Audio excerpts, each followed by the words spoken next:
have to go touch the stove to know that it's hot because I read that it was hot and I read that people got burned. So when you're saying how do you take relationship advice from single people, did they not go through things? Did they not experience trauma? Did they not go through relationships? Relationships are not just relationships that are intimate. You have friendships. You have relationship with your parents, siblings. Like, it's so stupid, honestly, when people say this, and it always tells me that they're, below the totem pole.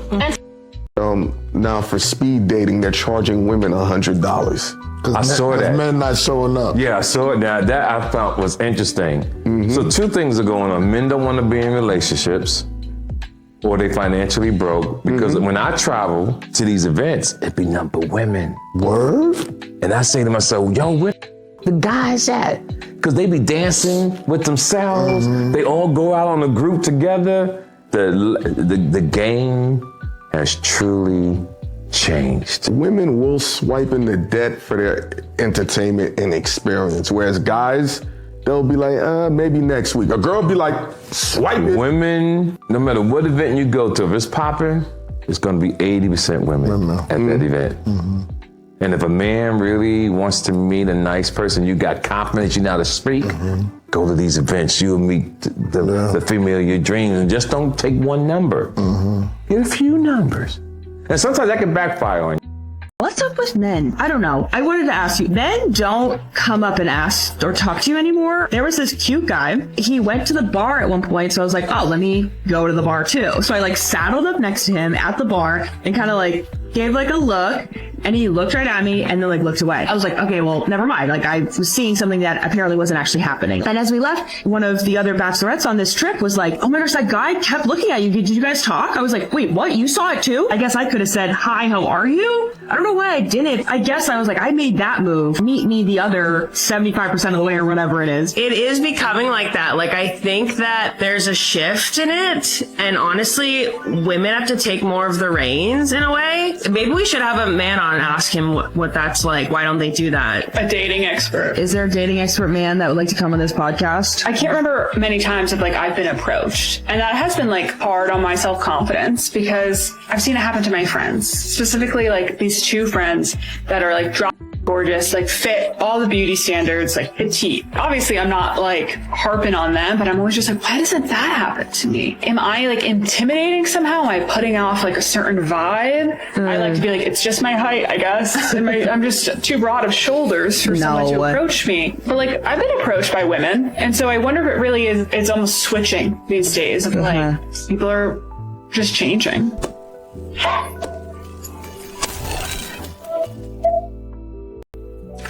You're listening to these lists and what modern women say they want, but really give them 4 or 5 years and they'll be tired.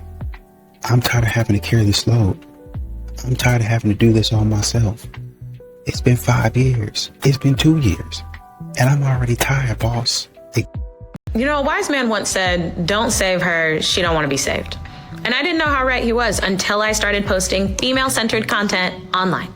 Because here I am, a woman talking to women, about the things that we can work on and get better at and grow, so that way we can live these amazing lives that we want to live. And a lot of the girlies just don't want to hear it. And that is disappointing, because in order to enjoy my content, you do have to be a certain type of woman. That's fair. You have to be a woman that takes accountability for her actions, doesn't say, he made me feel this way, she made me feel this way, they made me crash out. No. We take accountability over here. You also have to be an honest woman, a woman who is honest with herself about here's where I went wrong in the situation. Here's where I could have cut it off before it even got to as bad as it was. And you also have to be a woman that is confident enough to say what she thinks, what she feels about the world, even if none of the rest of the girlies agree. That is such a special type of woman. I love the women in my audience down. I just wish there were more of us. I really do. What's going on, fellas? Don't forget to like and subscribe to the channel. Leave a comment down below. Let's get back to the video. Most women think that they are supposed to be married, but they don't actually want to be a wife. They want to be able to say, I have a husband. They want to be able to wear the ring and show that in public. They want to say, look how valuable I am because someone chose me. Okay, great, but you're miserable. That's why 2 out of 3 marriages fail, because it's more based on the label of what it is, aka marriage, instead of the contents of what it is, aka husband or wife, aka staying power, respect, appreciation, right? yin and yang, equally yoked, alignment, core values, and ultimately God. You know, I think one of the wildest things that modern women do is they're asking men for their W-2s by like the third date, man. Oh, you know, we have to have financial compatibility. I think there needs to be transparency. You know, you're sending a man a Google form asking about his bonus structure, what his 401k look like, you know, and all that stuff. And I get it. I understand it. But, you know, you've got $47,000 in credit card debt, but you're asking how much he makes. And I guess that's why you're doing it, right? You wanted somebody that can pay your stuff off. You want somebody to pay the bills, right? What I mean to say is a lot of these modern women out here, you want to make him throw his stuff out. Oh, you don't have this, you don't have that. But then you want to go and hide your mess.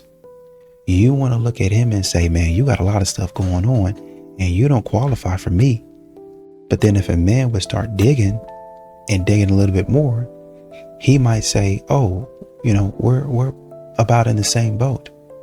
And if he might start digging a little bit more in some of these situations, he might say, I'm pretty bad, but when we look at you and what you got going on, you might be a little bit worse than I am. Here's why avoidants feel relief after a breakup.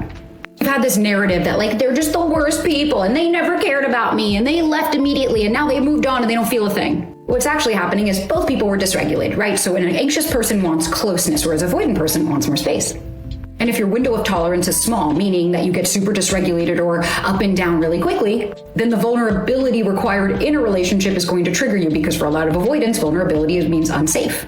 Which is why I'm saying we need to stop villainizing these people. You have your anxiety, they have their avoidance. No one is better, no one is worse.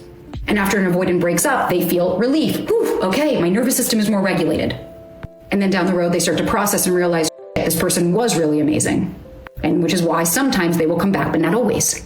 I know how hurtful it can be when you're dating somebody that you really like and all of a sudden out of nowhere they can end it. It feels awful. But just remember, this wasn't your person.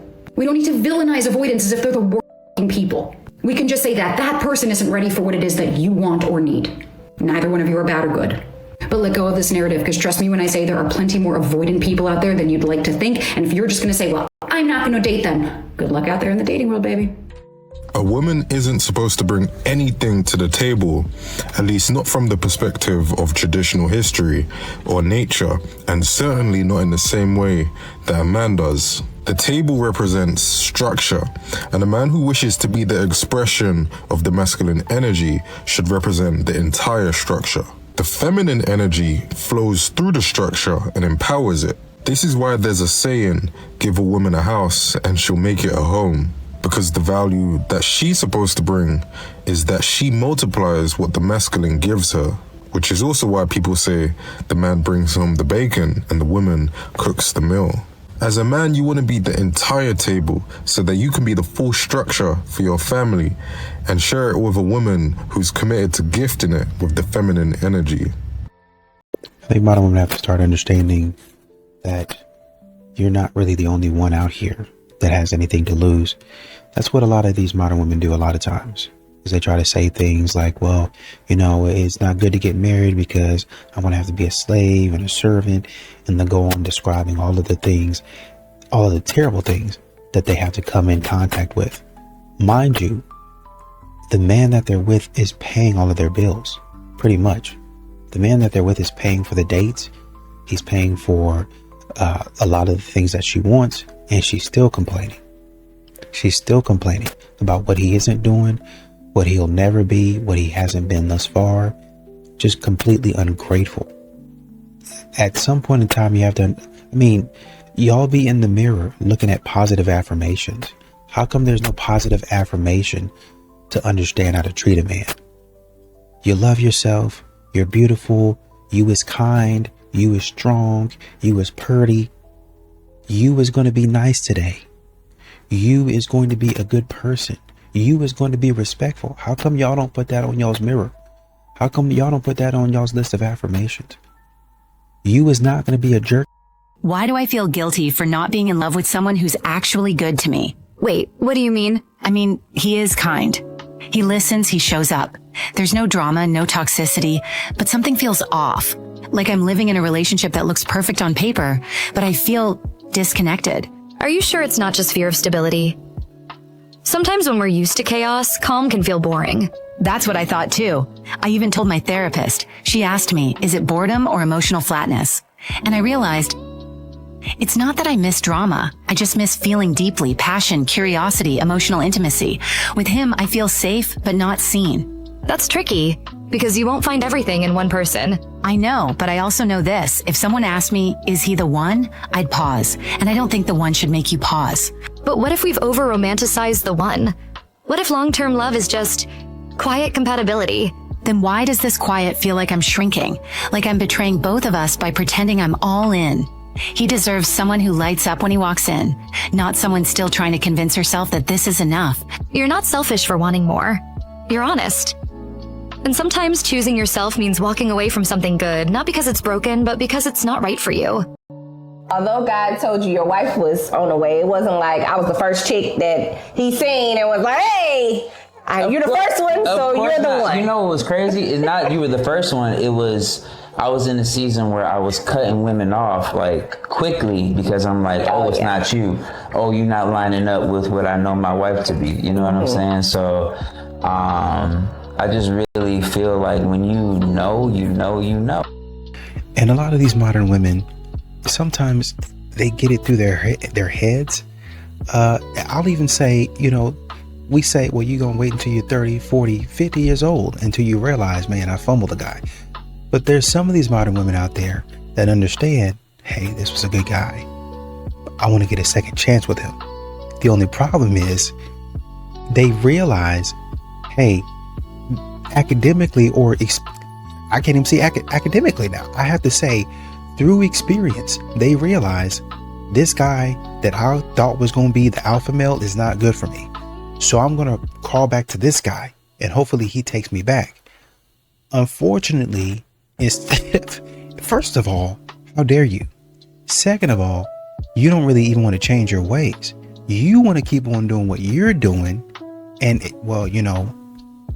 I'm a prize, but I realize he's a prize too. And so I'm going to back off a little bit, but I'm not going to back up too much because that's who I am. So I might back up 10% and still keep 90% of my attitude and expect him to be okay with that.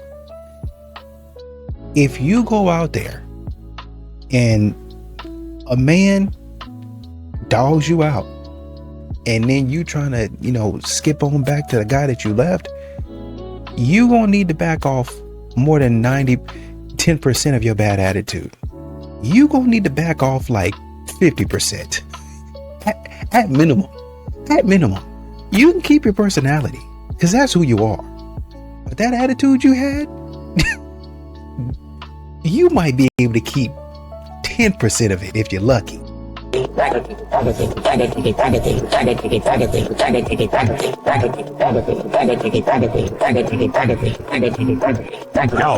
conmigo andaba martillando. I slightly disagree with the statement of saying that chivalry is patriarchy because I think the intent behind why I am doing all of this matters. Like the reason why I'm opening this door, the reason why I'm pulling the chair is because I want to make you feel good, not because I'm a man and I should be doing those things. And if as a woman that you think that I should be doing all of those things as a man, then yes, then you're only defending it because it benefits you. I'm not going to disregard the point that chivalry came into being because of patriarchy. Because, men just never respected women across years. And the only way that we were showing respect towards women that we liked was by doing these small forms of keeping the door open and like pulling the chair and paying for the bill and whatnot. Those places is where we showed respect. And now that was starting to feel attractive. Because yahan to hame respect nahi dikha rahe. Oh, chivalry is respect. So yes, chivalry is born because of patriarchy, but chivalry itself isn't patriarchy. Or am I finding myself in a trap here? Maybe it is. Now that I think about it, maybe it is. I think chivalry is definitely the direct product of patriarchy. Because you're right. I'm wrong. But again, the intent matters behind my good actions. But it should not. Wow, I proven myself wrong. Good job. Nobody really talks about this, but it is so important to have a partner who matches your ambition. Right now, I'm in my studio, I'm doing my work. Vedant is in his studio, he's doing his work. And then at the end of the day, over dinner, we'll go over everything that we did and what worked out, what didn't work out so well, where we are stuck, what we're building next. And we'll talk this out with each other. And this is the kind of relationship that honestly changes you, because when two people take their goals very seriously, discipline becomes almost automatic. You are very growth oriented together, and motivation does not need to be forced upon you. You naturally want to do better. A lot of times these modern women, a lot of them are spending, upwards of $10,000, $12,000, things like BBLs, lip filler, and veneers, like stuff like that. And I've seen it. I've sat right there and listened to them talk about, flying overseas and going over here to get this done and that done, which fantastic. But what they do with that is they'll come back and they'll post thirst traps, the stuff that they're getting, and they'll be upset at the men that are coming and giving them attention. They'll be like, why can't I get the man that I'm looking for? Well, I mean, even though the people that you went to did good work and you look nice, you look cheap, right? Number one. Number two, let's say that you don't look cheap.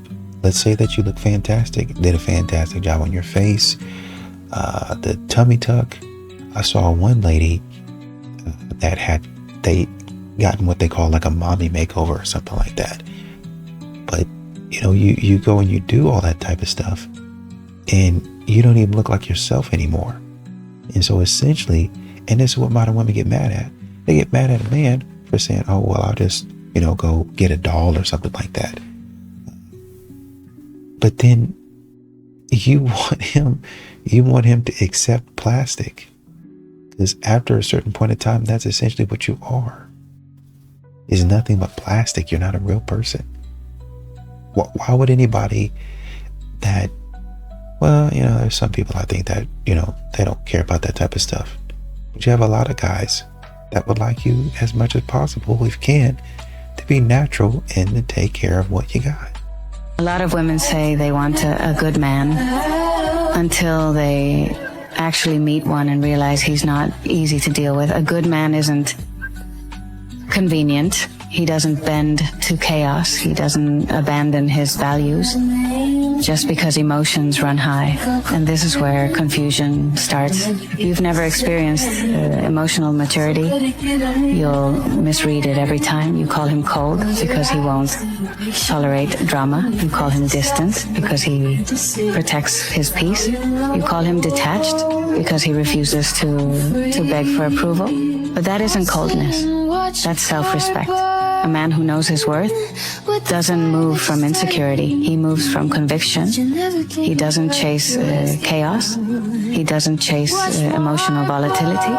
He builds, he leads, he creates order. And for people raised in dysfunction, peace can feel boring until it's gone.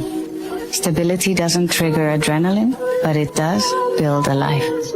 A good man requires partnership, respect, and emotional regulation. Good men don't bend, they build, and the right woman doesn't fight that.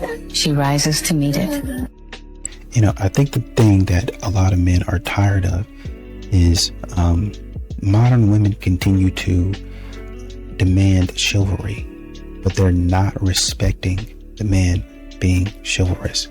A man might open the door and she'll act annoyed with the man. Right? It's like it's offensive. He did something wrong. A man will pay for dinner and she act like that's the bare minimum. Like, you can't demand traditional effort, a traditional lifestyle from a man while mocking him or acting like, and some women are like, oh, well, that's just how I am. That's just how I was raised. I didn't mean to do that. Maybe so, but even at that, the way that you're acting and the way that you're portraying yourself, you need to get a hold of that. Because the way that you put yourself out there, the man is going to think, oh, she really don't like that. Oh, she really, that's not something that she's into. So let me pull back. I guess I'll go in a different direction. And then you get surprised that he stopped doing the stuff that you wanted him to do secretly, because you the only one know what's in your mind. But the way you was acting was like, well, I really don't like that. I want this type of man. You got to get it together. Are you wife material? That sounds like a harmless question, but it's built on a foundation of subtle misogyny. As a divorce lawyer, I've seen the aftermath of what happens when women spend years trying to answer that question, shrinking themselves, editing their personality, performing in a never-ending audition for a role that they were never supposed to chase in the first place.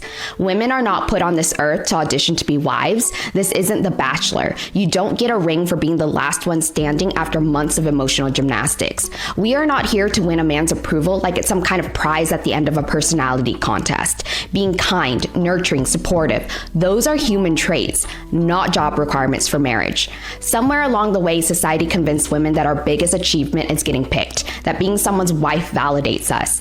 The happiest women I know aren't the ones who got picked. They're the ones who picked themselves and then built a life that didn't require constant auditions and emotional unpaid internships. Because being a wife should be something you choose, not something you earn by enduring disrespect, lowering your standards, or trying to prove you are not like the other girls, which, by the way, is just internalized patriarchy. I've had clients sit across from me after 20 years of marriage completely disconnected from who they are, not because they didn't love their husbands, but because they spent 2 decades method acting as the perfect wife, pretending, overfunctioning, all in the name of being a good wife. And now they're just trying to remember what their own laugh sounds like. The right person will never ask you to audition. They'll meet you where you are and not try to rewrite your script. So if you're constantly asking, what do men want? You're asking the wrong question. Ask what you want. Then go and build a life that doesn't need a stage, a spotlight, or a man with a scorecard. You're not here to be chosen. You're here to choose. And you don't need anyone's approval to be unforgettable. And I think also something else that men go through that a lot of modern women don't really care about is modern women, a lot of them are cold. A lot of them are indifferent until they decide that you're worth their time. He's a person that, I guess it's worth it to talk to him and be nice to him and treat him like a human being, right? She don't smile at you. She don't engage. She won't give you anything until you're vetted for the job. And that doesn't make any sense, man. Because if I'm saying, hey, how's it going? And you can't say, hey, how are you? And be polite. Obviously it's not all women, but there's a lot of ladies out here, a lot of modern women out here that you'll be talking to them and they won't talk to you until, oh, he's got a nice car. Oh, he's got a nice a job. Or he's, the VP of sales, or he's the VP of finance. Oh man, he's very powerful and maybe he can help me out. Then all of a sudden she's friendly. All of a sudden, oh, I just didn't know you. And, I guess I just never even seen you around. We're sitting at the same table for lunch. And I was saying, so what do you do? What unit do you work in? Who's your supervisor? When'd you come into the job? Just trying to get to know a little bit more about you. But you act like you didn't hear me. Modern women are doing that crap, man. And that when a man stops messing around with you because you was acting stupid, it'll be your own fault. Men don't just leave for a younger woman. They leave for a softer one with softer feminine energy. A man can watch you age in his arms and still want you like day one unless you that vibe. Brutal truth is that desire does not die from a little bit of stretch marks or gray hair. It dies from the eye rolls. It dies when every sentence starts with a correction or when you talk to him like he is incompetent. Also, when you compete with him instead of receive. Nothing turns a man off faster than constant criticism that you call advice, mothering him instead of admiring him, speaking to him with contempt instead of warmth, acting like his presence is a burden and not a gift. Men don't need you to worship them. They need you just to respect them. Respect goes a long way. One soft, I'm proud of you, honey, hits way harder than a week of white. Porn won't save it if the energy is hostile and cold. He wants you to want him, to look at him like he's your man, not your opponent. He will stay obsessed with you if you make him feel 10 feet tall, even if she's 55 plus with laugh lines, gray hair, and a softer body than the day that they met. They won't care about any of that. Male desire doesn't die when her body changes. It dies when her feminine energy does. When she trades that feminine energy for resentment energy. The body he fell in love with is still there. The woman who made him feel like a king isn't. Men don't fall out of love with you. They fall out of love with who you have turned into. Bring back the warmth or watch him look for it somewhere else. Save this before your man sees it on somebody else's page. I think what modern women don't understand is that men are not really scared to approach. You know, a lot of guys are just tired of being treated like they're the boogeyman or they're like a monster or something like that. Y'all be treating men, you know, it's kind of an old reference. Y'all be treating men like they're Casper the Friendly Ghost. Some of those cartoons where Casper would be coming in friendly as all get out. Hey, how you doing? Oh, it's a ghost. And these folks, you know, they really played it up on the cartoons where they have people just running out and, you know, jumping in the sea and swimming away and stuff, silly stuff. Y'all act like men are ghosts. Y'all act like men are animals instead of human beings. Now, once again, I can understand if that man is actually making you uncomfortable. And when I say making you uncomfortable, I mean, oh, what's up, sexy? Ooh, you looking good. Now, I know there's some women that'll hear that from a good looking guy and they'll be like, oh, that's fine to say. We know that because that's what they said. If I find you attractive, then you can say that type of stuff to me.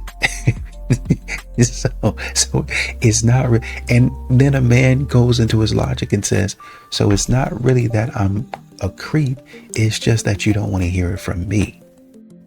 That's got to be consistent. You got to be consistent with that. But a lot of modern women don't hold that, right? So men see this type of nonsense, and there's when the risk arises, because I don't know if you like me or not. It's the unknown, and I would rather not live in the unknown. I have no control over it. You think about the stock market. You think about, moving into a house. I can at least read the contract and say yay or nay. I can at least do my due diligence and research on a stock and say yay or nay. And that's what I'm doing with women.